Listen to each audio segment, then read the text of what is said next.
Hello दोस्तों, रक्षाबंधन की आप सभी को हार्दिक शुभकामनाएं।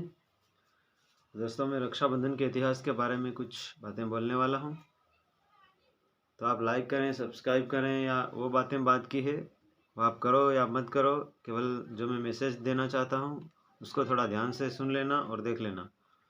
तो रक्षाबंधन का इतिहास सिंधु घाटी की सभ्यता से जुड़ा हुआ है। रक्षाबंधन की शुरुआत सबसे पहले रक्षाबंधन के शुरुआत के साक्ष्य, जो ऐतिहासिक साक्ष्य है, वो है रानी कर्णावती और सम्राट हुमायूं। तो मध्यकालीन युग में जब राजपूतों और मुसलमानों के बीच में युद्ध चल रहा था, उस समय रानी कर्णावती, जो कि चित्तौड़ के राजा की विधवा थी, वो अपनी और अपनी प्रजा की रक्षा के लिए सम्राट हुमायूं को राखी भेजती है। और सम्राट हुमायूं राखी को स्वीकार करता है और उसकी रानी कर्णावती और उसकी प्रजा की रक्षा करता है, और उस दिन से रानी कर्णावती को अपनी बहन का दर्जा देता है। तो पहला कारण राखी मनाने का ये है। और दूसरा कारण है कि अलेक्जेंडर और पुरु, जो भारतीय राजा पुरु थे, अलेक्जेंडर वो थे जो हमेशा मतलब विजयी होते थे, लेकिन भारतीय राजा पुरु की प्रचंडता से वो मतलब बहुत ही चिंतित थे, वो उनका मुकाबला नहीं कर पा रहे थे। ऐसी स्थिति में जो अलेक्जेंडर की पत्नी थी, वो भारतीय राजा को राखी भेजने का निर्णय लेती है। उसने पहले से ही राखी के बारे में और राखी के त्यौहार के बारे में, रक्षाबंधन के बारे में सुन रखा था, इसलिए उसने राजा पुरु को राखी भेजी, और तब जाके जो उनके बीच में युद्ध चल रहा था, वो युद्ध की समाप्ति हुई। तो विशेष दो कारण है हम जो रक्षाबंधन का पर्व मनाते हैं उसके।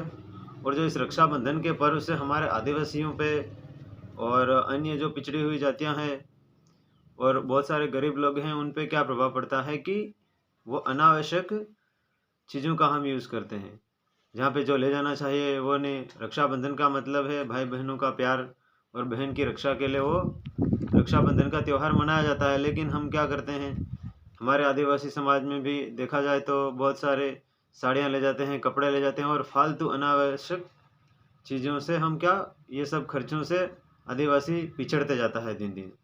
तो मेरा आपको ये कहना है कि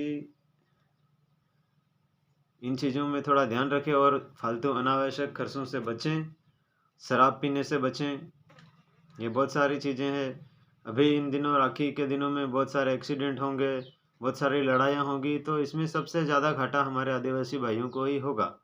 तो इस बात को विशेष ध्यान में रखते हुए आप राखी का त्यौहार मनाएं, और विशेष ध्यान ये रखें कि आप अनावश्यक चीज़ें जितना, कोई कहीं कहीं पर ऐसा है कि जो इस साल राखी के लिए कुछ भी सामान लेते हैं, उसका कर्जा अगले साल तक भी नहीं चुका पाते हैं।